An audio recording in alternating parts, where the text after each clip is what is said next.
Hi, I'm Michael, and this is California. And all through the course of your life, you have worked hard, you've tried to make the best decisions you can, and you're looking forward to retiring, eventually, one day. But once in a while, at work or maybe at social functions, family functions, or even maybe it's you, we've all met that one person who's in their mid-50s, usually has a carefree attitude, and still has a great head of hair, and they are already retired. Wait, they're retired at 55 years old when the full Social Security retirement age is already pushed back to 67 years old? And with rising costs in healthcare, rising costs in unemployment, housing, and with people living longer on average than ever before? They must be millionaires, or have a trust fund, or just sold their company just recently, right? Well, maybe. But especially after the pandemic, retiring, even as early as 55 years old, is something a lot of people are thinking about. It makes sense. The world around us has changed, and we've had a moment to be introspective about where we are and what we want to do with the rest of our lives. But what does it actually mean to retire at 55 years old? What are some specific considerations early retirees have, and is it even possible? Well, today we are talking in brief about what it means to retire in your 50s, and what are some considerations you would need to have if you want to retire in your 50s, or maybe even just earlier than the full Social Security retirement age at 67 years old. Now, this is your daily dose, and before we get to it, if you like this information, if you find it interesting, if you find it helpful, please don't forget to like and subscribe. That way you can get updates when our newest and most informative videos become available. Let's start by talking first about the obvious and biggest considerations about retiring early, which is money. Money is one of the biggest pieces of the foundations of how early retirement could potentially work. For most Americans who have worked in the United States, the key source of their retirement funds is going to come from their Social Security benefits, 401ks, or other retirement plans. Social Security benefits specifically are something that you have paid into over the lifetime of when you were working, and it's a pretty good deal if you really think about it. For the average couple who retired and turned 65 years old in 2010, they will have paid around $361,000 into their Social Security benefits. But over the course of their retirement life, they will have pulled out $854,000 worth of benefits. So it's a pretty good arrangement, but because of the way that your benefits are calculated, if you decide to retire early, it could have dramatic effects on your Social Security benefits that would need to be accounted for before you start your retirement. This is twofold. First, because Social Security is calculated based on the top 35 earning years that you work. So if you retire in your 50s, when for many folks, they are expected to be making the highest amount of earnings that they're ever going to make, it means when you reach your Social Security age, whether it's at 62 years old early or the full retirement age at 67 years old, you will have an earned overall lower income, which means that your Social Security benefit could also be less as well. Currently, if you go to your My SSA account on the Social Security website, you can see an estimation of what your full Social Security retirement benefit could be by the time you get to retirement, whether it's at the earliest retirement date at 62 years old, the full retirement date at 67, or even at the latest possible date that you can claim it. And it'll show probably $1,500 or $2,500 a month estimated for when you retire, or maybe even more. But keep in mind, these amounts are based off your working all the way through those ages. So if you stop early, those numbers could be substantially lower. Another thing that you would want to consider is those years before you get to Social Security retirement age, like how much you're going to need to get you through those years from when you retire in your 50s to when you can actually start taking all or some of your Social Security benefits at 62 or at 59 and a half when you start taking money out of your retirement fund. Well, there's a pretty simple calculation, it's quick and dirty, that you can use to figure out just how much you could need at the bare minimum in the bank before you start your early retirement. For example, if you plan to retire at, let's say, 57 years old, just to make the math simple, and your Social Security full retirement age is at 67 years old, then it'll mean you will need to have at least 10 years worth of income to make it to where your Social Security benefits start. Okay, so that's the easy part. The hard part is figuring out what is going to be your yearly expenses. Let's say in a year, all your costs put together, your needs, your wants, and your necessities add up to $35,000 a year. Then that would mean you would need to have at least $350,000 in savings so that each year of your retirement, you can pull out $35,000 a year for living. Proof of ever that time really does equate to money.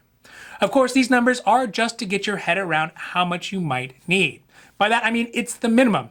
the minimum amount you would need. It doesn't account for extra money that could be needed for things like emergencies, health issues, inflations, natural disasters, all those things that could happen in the span of 10 years. But needless to say, the amount you would need is a lot to be able to make it in that 10-year span, let alone beyond, once you are able to start your full retirement benefits. Now, if you're in a situation where you are looking at the potentially $350,000 number and thinking to yourself, well, that's never going to happen, there are some things you can do to help mitigate needing to have such a big amount in savings to be able to retire. One is that obviously you can cut back on your spending. There's always things we can cut back in our budgets, like cutting back on those Starbucks, or maybe not upgrading your TV, or driving less when possible. And then again, there are all those things that we just cannot give up, like switching to generic TP, which can literally and figuratively be rough. But the lower you can reduce your yearly budget, the less money you're going to need to save, or the more money you're going to have in reserve. Another option is that if you have a spouse, one of you could cut back on hours while the other one stays working. Although it could be a potentially dangerous proposition to make to your spouse, it could make sense that the lower earning spouse can retire earlier while the higher earning spouse can continue to work.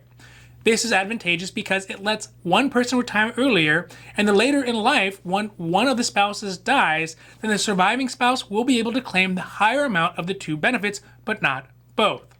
Although it's not a perfect solution, it could make sense in some specific situations. Also, you could downsize. For example, if you have a house that you bought when you had kids and now you don't need as big of a house, you could sell it and downsize it to something smaller, which could mean a lower budget and right now especially possibly a lot more money in your pockets. Or you could also rent out some of those rooms as well. Another big thing you could do is to work part-time to supplement your savings and still have a lot more free time than you had when you were working full-time.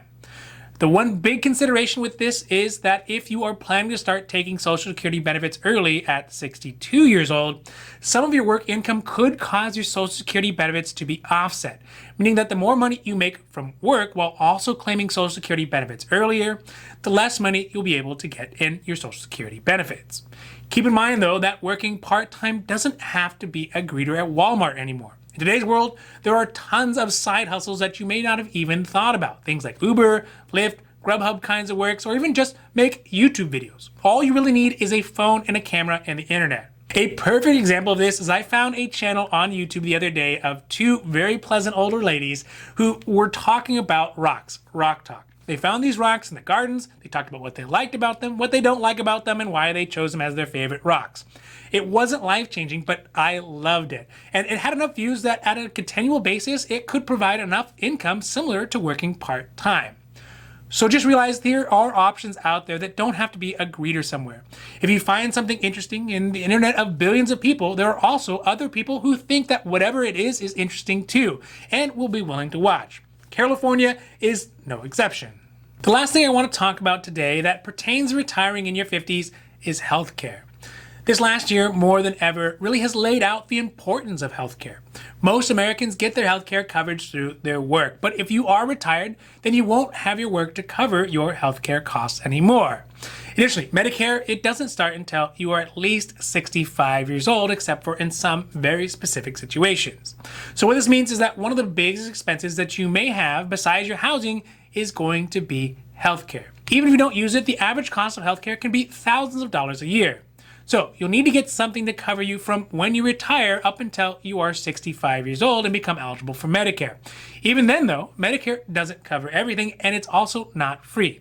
So there will be costs past 65 years old as well. Fortunately, for those people who make less than, let's say, $200,000 a year, there is help to pay for your healthcare through the health exchanges.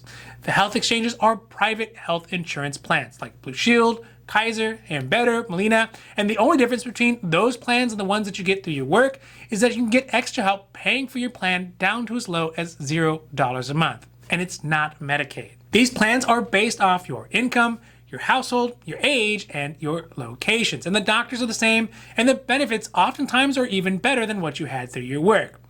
This is vitally important to have because although you may be healthy right now, you never know when you could get injured, like falling or getting in a car accident or something completely random, like a pandemic or an illness could affect you. All those things, they have a dollar cost to them. And without coverage, you'll be left paying 100%, which would wipe out any savings that you did have for retiring early. Look, I know retiring in your 50s or even earlier than just 67 seems like an anathema for a lot of folks. And yes, it does take some planning, it does take some saving, and it takes some risk taking. But like anything else, you really have to think, what is your time worth? What are those things that are most important to you? Is it better to make more money? Is it better to spend more time with your family? Is it better to work on your hobbies? Especially by the time you get to your 50s, you really have no free time. It's all expensive. So make sure that whatever you spend your time on, it's worth it. Also, for some folks in situations that do not allow for retirement earlier, it doesn't mean that you're out of luck. You can still plan like you're going to retire sooner than anticipated. And I bet overall, you'll still be better off. Now, this has been your Daily Dose, and I hope that you found it interesting or helpful or at least useful. And if you did, please don't forget to like and subscribe. That way you can get updates when our newest and most informative videos become available. So that's it for me, and for California, I'm Michael, wishing you a happy, healthy day.